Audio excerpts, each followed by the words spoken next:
If you've ever struggled to hear dialogue on your TV, or you just prefer reading along with what's being said, turning on subtitles can make a huge difference. In this video, I will show you how to turn on subtitles or closed captions on your TCL TV.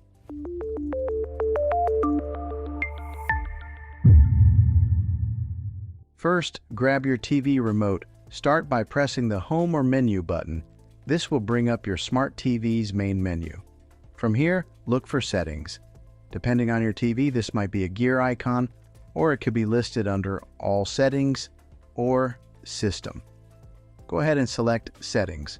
Once you're inside the Settings menu, scroll until you see an option called Accessibility, General, or sometimes Display.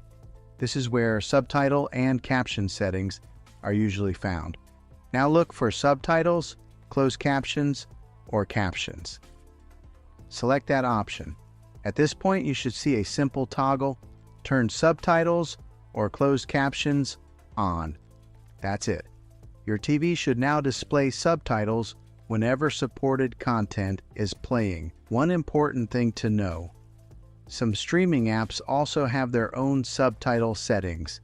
So if subtitles don't appear right away, start playing a show or movie, pause it, and look for the CC or subtitles option inside the app itself. And that's how you turn on subtitles on a smart TV. If this video helped you out, be sure to like, subscribe, and check out my other tech how-to videos. Thanks for watching, and I'll see you in the next one.